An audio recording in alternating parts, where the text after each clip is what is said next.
Un cordial saludo, profesor León, espero que se encuentre muy bien. Le habla Jairo Giovanni Suárez, soy estudiante de Economía y vengo a socializar con usted el tema número 3. En este caso vamos a hablar sobre negocios turbios, una de las lecturas que aparecía en el libro de las marcas negras. Bueno, profe, es ya como por tercera vez que hago este video, he tenido como problemas allí para subir el video, ojalá que esta sea la vencida. Bueno, profe, lo pongo en contexto. Muchos de los datos que voy a utilizar a continuación datan de finales de los años 90, principios de los años 2000. Entonces, a veces hablo un poco en presente, pero en realidad no es tan presente. Esto pues ya pasó aproximadamente hace 2 décadas. Este documento entiendo que fue publicado en el 2003. Puntualmente, profe, vamos a hablar sobre las afectaciones de la extracción petrolera y el análisis bajo la norma ISO 26000 sobre la responsabilidad social, la guía sobre responsabilidad social. Y el caso puntual que vamos a tocar en este caso, profe, está relacionado con la corporación Dutch Royal Shell, que es una compañía holandesa, actualmente de capital británico, pues que operó en su momento en Nigeria y en el occidente de África, puntualmente en la delta del río Níger. Esta corporación entró a operar allí, a Nigeria, a finales de los años 50, puntualmente en 1958, y era bastante importante para la economía nigeriana, ya que sus exportaciones, el 90% dependían del petróleo. Entonces había una relación estrecha con el gobierno nigeriano, un gobierno dictatorial gobernado por Sani Abacha. Era este personaje el principal y más reconocido dictador que fue pues derrocado en 1998. Recordemos que Nigeria fue independiente en los años 60 y pues a partir de eso hasta finales de ese siglo fue gobernado por dictadores. Bueno, y profe, entonces, perdón, bueno, profe, entonces, en primer lugar, pues vamos a comentar un poco cómo sucedió los distintos sucesos allí en Nigeria, y luego lo veremos a la luz de la ISO 26000. Como a veces suele ser común, lamentablemente, las actividades extractivas, las actividades mineras, que de hecho por eso también quise escoger este caso, porque Colombia también es un país que aún es dependiente de las actividades extractivas, y el punto es que donde hay actividades extractivas, actividades petroleras, generalmente se deja una huella ecológica, generalmente se dejan impactos ecológicos, y esto no fue la excepción allí en la delta del río Níger. Naturalmente, pues se suplantaron muchos de los bosques nativos, fueron desplazados, muchos incinerados. Hubo una afectación grave, destrucción, básicamente ahí se refiere el texto a la agricultura y la pesca, que eran las actividades económicas de las cuales vivía el pueblo ogoní. Las tierras se volvieron estériles a raíz de la lluvia ácida, hubo una severa contaminación del agua potable por los derrames y contaminación, derrames de petróleo me refiero, y contaminación al aire debido a la generación, a la quema de los gases producidos por la actividad productiva de Shell. A esto sumémosle numerosos incendios, derrames de petróleo, explosiones, lluvia ácida, entre otros. Todo este panorama, profe, todo este panorama generó más de 35.000 kilómetros cuadrados de bosques y de este territorio, pues que fueron deteriorados, que se echaron pues a la basura, por decirlo de esa manera.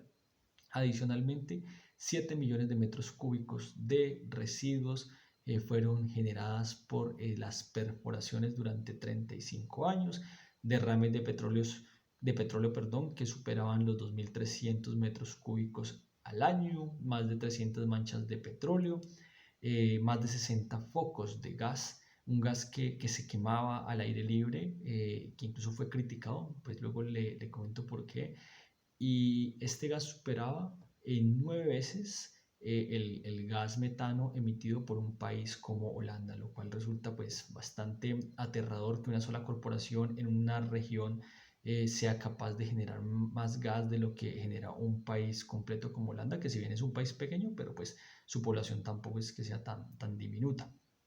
Ahora bien, nos preguntamos, ¿por qué los derrames? ¿Por qué los incendios? ¿Por qué las perforaciones? ¿Por qué las explosiones?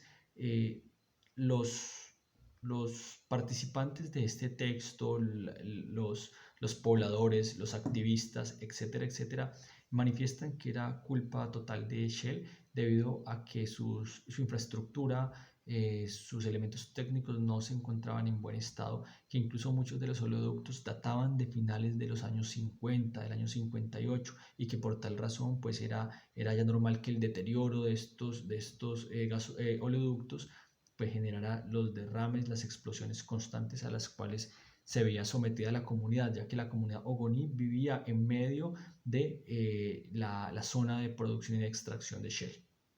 Ahora bien, profe, lamentablemente esto no se queda allí.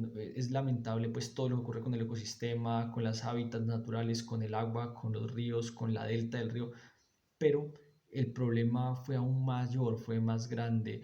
Eh, una comunidad, los Ogoni, estaban completamente en contra, hartos, decepcionados, en malestar de que su comunidad, de que su territorio fuera tratado de la manera como se estaba haciendo, y pues esto los llevó a manifestarse. Fundaron un movimiento que lo denominaban así, the Movement for the Survival of the Ogoni People, ahí en English, profe.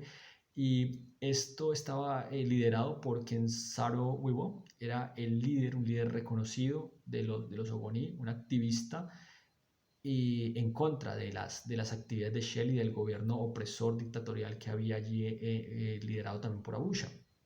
Pues eh, Shell, en alianza con el gobierno, pues se manifestaron, especialmente pues el gobierno dictatorial, y pues se caracterizó por ser un gobierno opresor, un gobierno reactivo, un gobierno a la defensa, un gobierno coercitivo que perseguía a los activistas, perseguía a los manifestantes, incluso llegó a generar masacres, se tomaba las armas y generó violaciones, incluso decía menores de 12 años, y saqueos, destrucción de casas, etcétera, etcétera.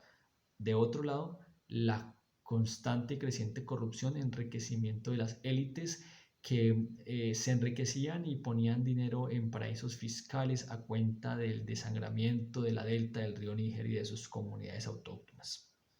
Profe, el punto es que pues esto se volvió un caos social que incluso utilizó fuerzas militares, incluso Shell llegó a utilizar fuerzas militares. También se generó enormes y altas tasas de desempleo, llevando a muchos jóvenes a convertirse en chivos expiatorios que generaban los desmanes, el caos, la devastación, las afectaciones a los oleoductos, y pues que se inculpaban de ello. El punto de todo esto eh, finaliza con reiteradas masacres, pérdidas humanas. Se habla del asesinato de más de 2.000 personas, la pérdida de más de 80.000 viviendas y el ahorcamiento del líder Ken Sora Wiwa. Él fue ahorcado por manifestarse, lo cual generó una ola mediática en contra de Shell, en contra del gobierno nigeriano, y pues esto digamos que generó mayores dificultades en la región. O sea, era el espejo de todo lo que estaba ocurriendo en la zona.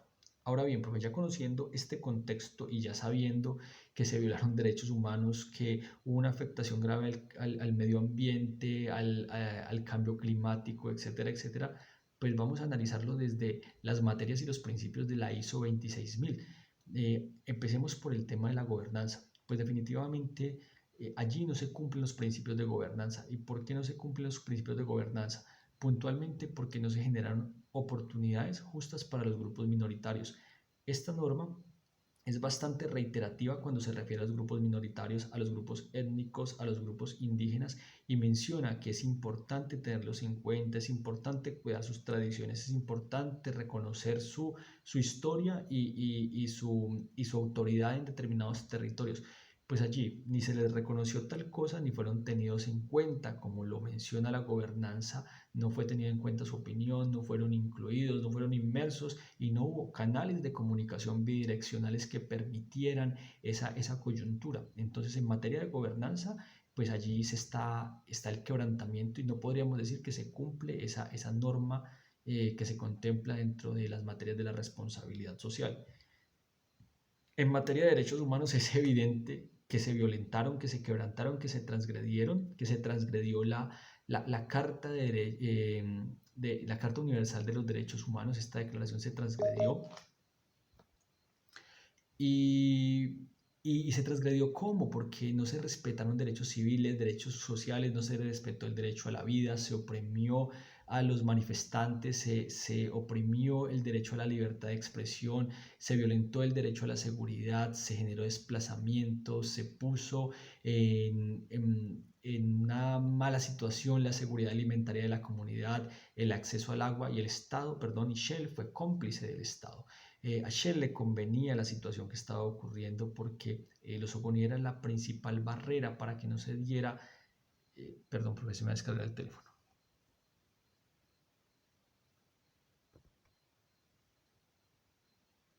Retomando el punto, qué pena, ya puse a cargar el teléfono. Retomando el punto, Shell era cómplice directa y beneficiaria de todo lo que ocurría allí en materia social y de opresión, una opresión liderada por el Estado. Tampoco se establecieron algún tipo de alternativa de resolución de los problemas, de los inconvenientes, de las inconformidades de la comunidad. Y de alguna forma el pueblo ogoní fue discriminado y vulnerado. La norma es muy clara cuando dice que se debe cuidar y velar por mantener las tradiciones de las comunidades autóctonas, sus territorios, sus formas de vida. Y pues allí eso se pasó completamente por alto. Se violentó el derecho al trabajo, pero más adelante hablaremos un poquito más en profundidad en otra materia que está más relacionada con ello. El medio ambiente, los derechos humanos y el medio ambiente fueron las dos materias más afectadas. Sin embargo, pues como bien lo decía este documento, el libro, suele pasar que es algo holístico, es algo sistémico. Cuando generalmente se violenta una de las materias, uno de los principios, tiende a generarse una transgresión inmediatamente sobre las otras. Hay una relación de interdependencia, es muy integral, muy sistémico precisamente. Y pues en medio ambiente también lo vimos muy evidente cuando la empresa en ningún momento tomó medidas para reparar los daños generales, tampoco hizo planes para contemplar los posibles riesgos a los que estaría sometida la comunidad y los activos naturales que habían allí. No se veló por prevenir en ningún momento los residuos al aire. Ya vimos que la empresa lo que hacía era quemar el metano al aire al lado de las comunidades. Incluso se dice, aunque no hay evidencia científica suficiente que lo compruebe, pero es probable que esta actividad haya provocado la muerte de cientos de personas allí en la comunidad. Debido a una enfermedad llamada the brief illness o la enfermedad leve, que era un problema básicamente respiratorio que se llevó la vida pues allí de varias personas de acuerdo a lo que menciona el texto. La gestión de residuos tampoco era muy buena, muy favorable, y había otras formas de contaminación como contaminación auditiva, explosiones, el petróleo, los derrames, la contaminación visual, etcétera, etcétera.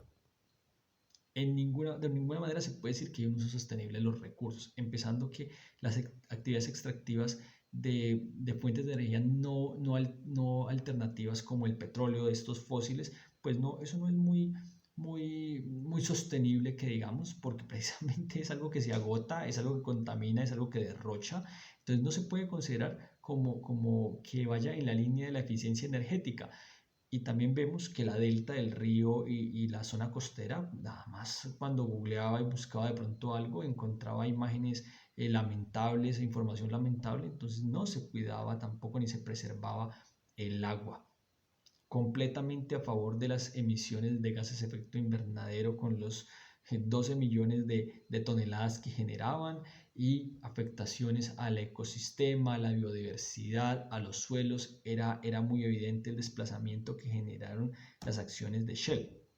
Un apartado, espero no extenderme tanto, que decía lo siguiente en la norma: decía, involucrarse con las comunidades locales en relación con las emisiones contaminantes y los residuos reales y potenciales, los riesgos relacionados con la salud y las medidas actuales y propuestas para su mitigación. Yo creo que en esta parte Shell se equivocó.